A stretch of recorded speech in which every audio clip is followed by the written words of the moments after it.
All right, everybody, it's your boy Diaz, and here we are. Look at this. Anything to complain about? My guess is 99% of your problems are probably first world problems. So we'll talk about that in another video. But today here I am with the one and only Ian Blythe. Haven't read his book, Kind Ambition. You need to go get it like now because it's such a fantastic book. Now, Ian, I've known you for a long, long time, my friend. I don't know if you know this, but my wife and I are going to be, married 16 years. We were at that wedding, so put that math.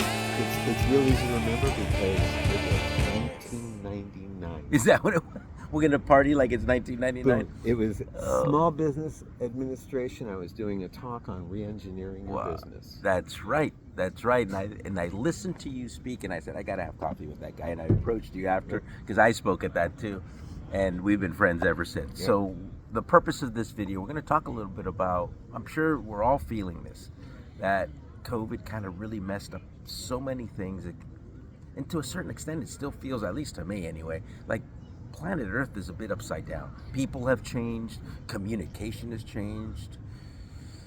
You know, when I grew up, it was barbecue for 100 people, and you couldn't tell the difference between your family, your friends, your neighbors. It was all one. We were all one, like you say, right? We are all one. And it was all about community. It was all about being around each other. Nobody really cared what anybody drove or how big your house was, none of that stuff. It was really just about togetherness, right? And building community. And that felt so, so good. Now there's this sense of detachment. There's this sense of them and us, and there's so much division, not only politically, just about everything it seems these days. So I wanted to talk with you, Ian, just to kind of unpack more on the communication side. What's happened since now, you know, we're pretty much out of COVID for the most part, even though there are cases still happening. But the communication piece, let's talk about what has kind of gone by the wayside and what are kind of things that we could be doing to reverse this and to bring back that sense of community and sense of just togetherness. Because you know what, look, you're the owner of your own microcosm. You can be doing things out there to unpack this and bring back those awesome days in the past. Besides the screaming kids, of course. Well, to get behind the communication, one of the things that's happening, it's kind of easy to visualize this with a model, if you will. Our consciousness basically rises and falls circumstantially. So the more stuff that's happening, the more we're driven towards survival thinking.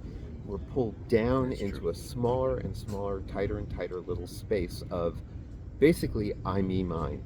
And what the pandemic did is it did so much isolating that everybody was in their own little I, me, mine world rather than the us, we world, which is way up higher when everything is cool and I'm not worried about survival.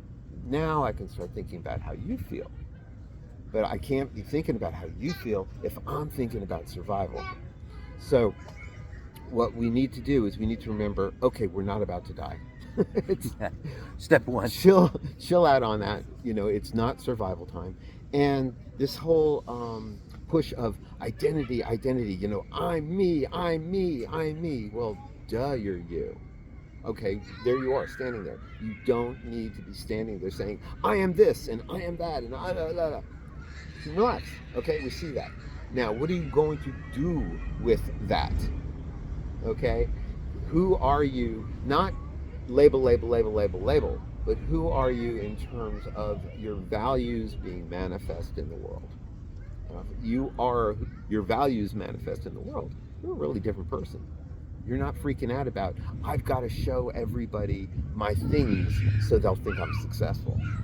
I've got, you know, look at my watch. You can tell I'm rich. You know, it's unnecessary, and it doesn't better the world. It does nothing to contribute.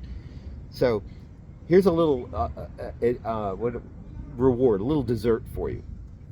There's a big difference between dopamine and serotonin. I'm not going to go in a rabbit hole, I promise.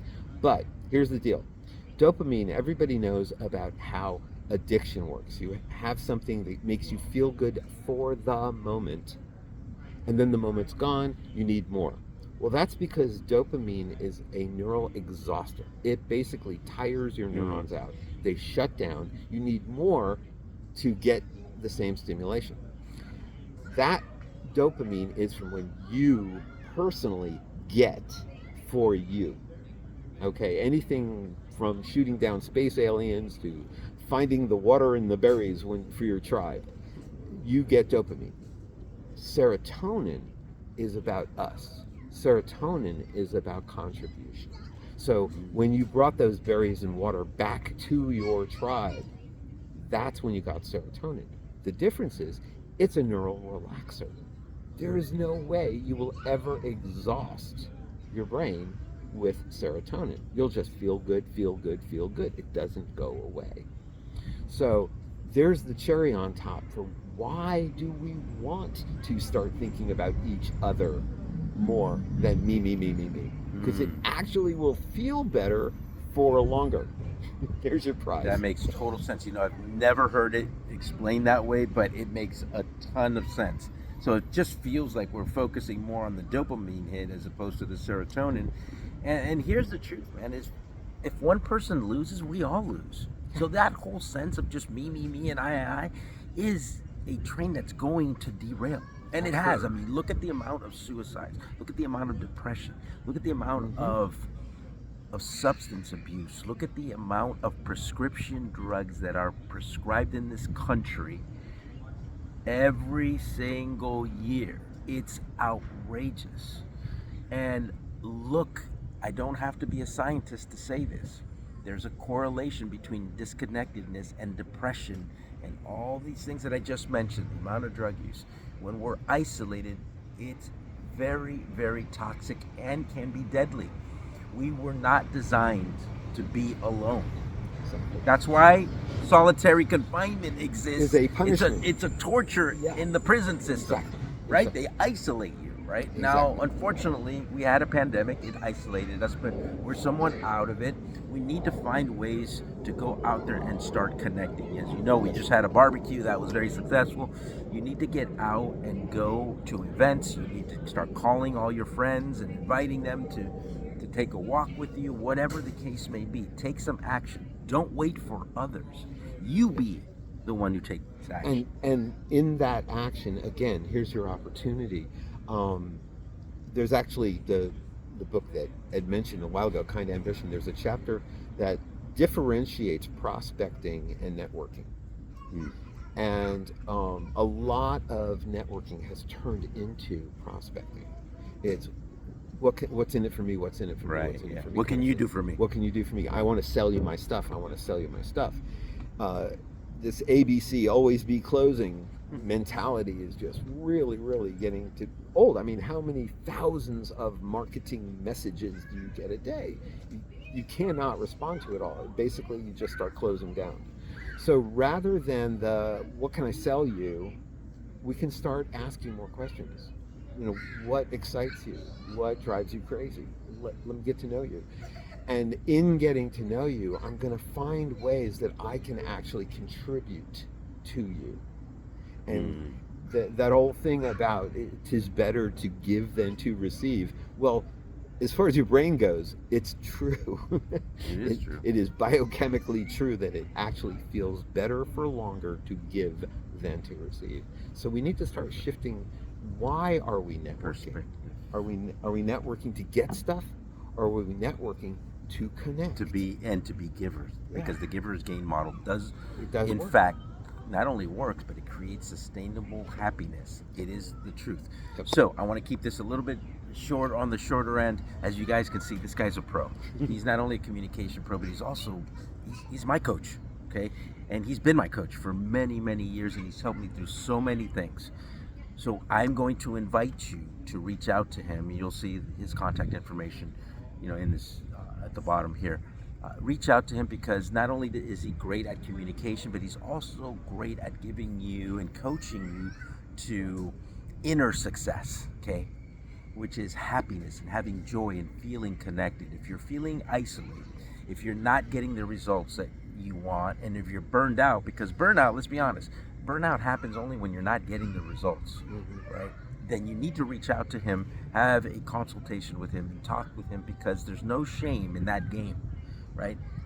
It takes courage to seek help that might be this, that have the solutions that are outside of you. So reach out to him. Here's a great concrete example of, because my bag is really about interaction and improving the quality of it. So I had an attorney, a client a while back, who was very successful being, in his own terms, an SOB. He just was absolutely a steamroller. A lot of trial work. Now, trial work is iffy, and you sometimes win and you sometimes lose, and it's up to the judge, and it's very, very arbitrary. Making more settlements is more of a consistent income stream, but settling means being able to negotiate and really have wonderful interactions. That's why he came to work with me. So what we did is we worked on the area that he had completely ignored, which was, rather than bowling them over, figuring out what they really wanted underneath what they said they wanted, and then he could provide that. His business has taken off, doing way more settling and way fewer trials. So that's where getting along with people better, the old catch more flies with honey kind of thing, it actually does work. Yep. So good deal.